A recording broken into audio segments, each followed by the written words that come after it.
పెద్ద బహిరంగ సభ నిర్వహించాలని తలపెట్టారు. చాలా పోరాటం చేశారు. స్పెషల్ ట్రైన్స్ వేశారు, బస్సులు వేశారు. రాష్ట్ర నలుమూలల నుంచి జనాన్ని సమీకరించేటటువంటి కార్యక్రమం చేశారు. 6 లక్షల మంది కార్యకర్తలు అక్కడికి వస్తారని, జనసేన తెలుగుదేశం పార్టీ కలిసి అద్భుతమైనటువంటి ఒక పబ్లిక్ మీటింగ్ని ఏర్పాటు చేస్తున్నామని, లోకేష్ గారు యువగళం పూర్తయిన సందర్భంగా దీన్ని నిర్వహిస్తున్నామని చాలా ఆర్భాటం చేశారు, చాలా గందరగోళం చేశారు, చాలా పెద్ద ఏర్పాట్లు చేశారు. చివరికి చూస్తే ఆ బహిరంగ సభ తుస్సుమనిపించే స్థాయిలో జరిగింది. ఏంటంటే రాంబాబు గారు తుస్సుమనే స్థాయిలో జరిగింది, పెద్ద పెద్ద విజువల్స్ చూశారు కదా అని చాలామంది అనొచ్చు. నేను మనవి చేస్తున్నా, 6 లక్షల మంది వస్తారని ప్రచారం చేసుకుంటే ఎంతమంది వచ్చారు? వచ్చిన వాళ్ళు ఎంతసేపు ఉన్నారు? ఎవరు ఉపన్యాసాలు విన్నారు? మధ్యలో ఎందుకు వెళ్ళిపోయారు? దీన్ని విశ్లేషించుకోవాల్సినటువంటి అవసరం తెలుగుదేశం పార్టీకి, జనసేనకి ఉంది అని ఈ సందర్భంగా నేను చెప్పదలుచుకున్నాను. ఇంకో అంశం ఏమిటంటే, అసలు యువగణం ఈ మొత్తం 3132 కిలోమీటర్లు లోకేష్ బాబు నడిస్తే ఆయన ఏమి సాధించాడు? ఏమి సమస్యలు తెలుసుకున్నాడు? ఏ సమస్యల్ని పరిష్కరించడానికి అక్కడ పరిష్కార మార్గాలు చెప్పాడు? ఏమి లేవు. అదేమంటే ఇది యువగళం ముగింపు సభ, యువగళం నవశకం అని చెప్పారు. మన దానిలో లోకేషే మనం మాట్లాడాడు, ఇది యువగళం ముగింపు సభ మాత్రమే కాదు, యుద్ధం ప్రారంభమైంది, యుద్ధ బేరి మోకిస్తున్నాం ఎన్నికలు అని చెప్పారు. ఏం మోగలే అక్కడ యుద్ధ బేరి. ఇష్టం వచ్చినట్టుగా మాట్లాడేటువంటి ప్రయత్నం చేశారు. అదేమంటే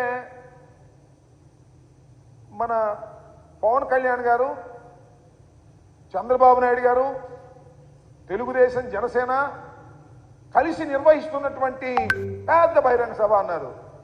తొలి బహిరంగ సభ కూడా అన్నారు. నేను మనవి చేస్తున్నా, అసలు మీరు ఎప్పుడు విడిపోయారు?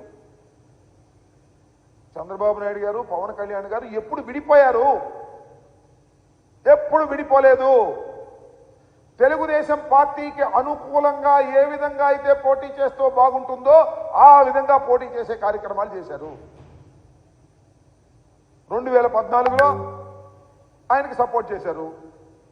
2019లో విడిపోయి పోటీ చేస్తే చంద్రబాబు నాయుడు గారికి ఉపయోగం కలుగుతుందని అనుకొని విడిపోయి పోటీ చేశారు. ఇవాళ ఓట్లు చీలకోకుండా ఉండేందుకు కలిసి పోటీ చేస్తారట, జగన్మోహన్ రెడ్డి గారిని ఓడిస్తారట. ఇది తప్ప ప్రజా సమస్యల గురించి మీరు అక్కడ మాట్లాడారా అని నేను అడుగుతా ఉన్నా.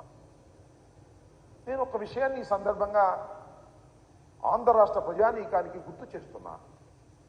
2019 ఎన్నికలు అయిపోయిన తర్వాత, జగన్మోహన్ రెడ్డి గారు ముఖ్యమంత్రి అయిన తర్వాత ఆ రోజు నుంచి ఈ రోజు వరకు మేము ఏమి చెబుతున్నామో ఒకసారి ఆలోచించమని మనం చేస్తున్నాం. చంద్రబాబు, పవన్ కళ్యాణ్ కలిసే వస్తారు అని చెప్తున్నాం, కలిసే ఎన్నికల్లో పోటీ చేయబోతున్నారు అని చెప్తున్నాం. మేము కొత్తగా చెప్పినటువంటి అంశం కాదు ఇది. అక్కడ కొత్తగా ఆవిష్కరించబడినటువంటి విషయం కూడా అక్కడ కాదని మనం చేస్తున్నాం. వాళ్ళందరూ పోలేపల్లిలో కలిశాం, అద్భుతంగా కలిశాం, మేం కలిస్తే ఉమ్మడి ప్రభుత్వం వస్తుంది అనేటువంటి మాట మాట్లాడి వారి క్యాడర్ని నమ్మించడానికి ప్రయత్నం చేస్తున్నారు తప్ప ఏమీ కాదు అని మనం చేస్తున్నాం. అసలు నేను అడుగుతా ఉన్నా, మీరు కలిసే ఇంతకు ముందు పోటీ చేశారు. చంద్రబాబు నాయుడు గారు మీరు కలిసిన తర్వాతే అధికారంలోకి వచ్చాడు. చంద్రబాబు నాయుడు గారితోనే అంటగాగారు, చంద్రబాబు నాయుడు గారితోనే పరిపాలన చేయించారు. ఒకసారి నారా చంద్రబాబు నాయుడు గారు లోకేష్ గారు కలిసి పోటీ చేసి, లోకేష్ గారు కాదు పవన్ కళ్యాణ్ గారు కలిసి పోటీ చేసి అధికారంలోకి వచ్చిన తర్వాత 5 సంవత్సరాల్లో మీరు ఏమి చేయగలిగారని అడుగుతా ఉన్నా. 5 సంవత్సరాలు అడ్డగోలుగా పరిపాలన చేశారు. పవన్ కళ్యాణ్ గారు సపోర్ట్ చేసినటువంటి తెలుగుదేశం పార్టీ అధికారంలోకి వస్తే 2014 నుంచి 2019 వరకు మీరు అతి దౌర్భాగ్యమైన పరిపాలన చేశారు. దానికి పవన్ కళ్యాణ్ గారు మీరు బాధ్యులు కాదా అని అడుగుతా ఉన్నా. ఆ రోజున చివరిలో ఏమన్నారు? నాకు చాలా ఆశ్చర్యం వేసింది. అసలు పవన్ కళ్యాణ్ గారు ఏం మాట్లాడతాడో విందామని అనుకున్నా నేను. పవన్ కళ్యాణ్ గారు అధికారంలోకి వచ్చిన తర్వాత చంద్రబాబు నాయుడు 4 సంవత్సరాలు 5 సంవత్సరాలు పరిపాలన చేసిన తర్వాత చివరిలో పవన్ కళ్యాణ్ గారు చంద్రబాబు గారిని దూషించని విధంగా దూషించాడు, దూషించకూడని విధంగా కూడా. చివరికి లోకేష్ బాబును కూడా డైరెక్ట్గా విమర్శించాడు. ఏమని? నా తల్లిని దూషించావు నువ్వు, నీ సంగతి తేలుస్తాను, మర్చిపోను అన్నావు. నువ్వు మర్చిపోయావు. ఇప్పుడు ఇంకో మాట ఏమన్నాడు? పంచాయతీ ఎన్నికల్లో పోటీ చేసి గెలవనటువంటి లోకేష్ పంచాయతీరాజ్ మంత్రి అయ్యాడు, ఏమిటి కర్మ అన్నాడు.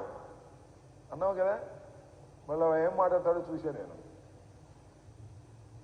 ఆయన చేసింది పాదయాత్ర జగన్మోహన్ రెడ్డి గారి పాదయాత్ర లాంటిది కాదంట, ముద్దులు పెట్టుకునే పాదయాత్ర కాదంట. జగన్మోహన్ రెడ్డి గారు వస్తే ముసలి వారిని ఆప్యాయంగా పలకరించి గుండెలకు హత్తుకొని ఆయన ముద్దు పెడితే దాన్ని అపహాస్యం చేసే విధంగా మాట్లాడారు మీరు. పాదయాత్ర తర్వాత జగన్మోహన్ రెడ్డి గారు ఈ రాష్ట్రంలో ముఖ్యమంత్రి అయ్యారు. ఆ పాదయాత్రకి ఈ పాదయాత్రకి పోలిక ఎక్కడుందని నేను అడుగుతా ఉన్నా. అది గొప్ప పాదయాత్ర అని పోల్చేటటువంటి ప్రయత్నం పవన్ కళ్యాణ్ గారు చేశారు. పాపం దురదృష్టం. నేను ఇంకో మాట కూడా చెప్తున్నా. పవన్ కళ్యాణ్ గారు ఏమన్నారంటే, పొత్తు, నేను ఆల్రెడీ బీజేపీతో పొత్తులో ఉన్నాను, గుర్తుందనమాట, సంతోషం. ఆల్రెడీ పొత్తులో ఉన్నాను, నేను తెలుగుదేశంతో పొత్తులోకి వెళ్ళాను, మా ఇద్దరి పొత్తుని ఆశీర్వదించమని మేము అమిత్ షా గారిని అడిగాము అన్నారు. ఏమి లాజిక్ అయ్యేది నాకు అర్థం కాల. ఏమి అన్యాయమయ్యా నాకు ఇది అర్థం కాల. ఏమి నైతికత అయ్యా పవన్ కళ్యాణ్ గారు నాకు అర్థం కాల. అర్థమైతే మీరైనా చెప్పండి. భారతీయ జనతా పార్టీ పొత్తులో ఉన్నాడు, భారతీయ జనతా పార్టీ పొత్తులో ఉండి తెలంగాణలో పోటీ చేసి తుక్కుతుక్కుగా ఓడిపోయాడు. ఇవాళ ఏమంటాయంటే, నేను తెలుగుదేశంలో పొత్తులో పెట్టుకున్నాను, మీరు ఆశీర్వదించమంటున్నాడు.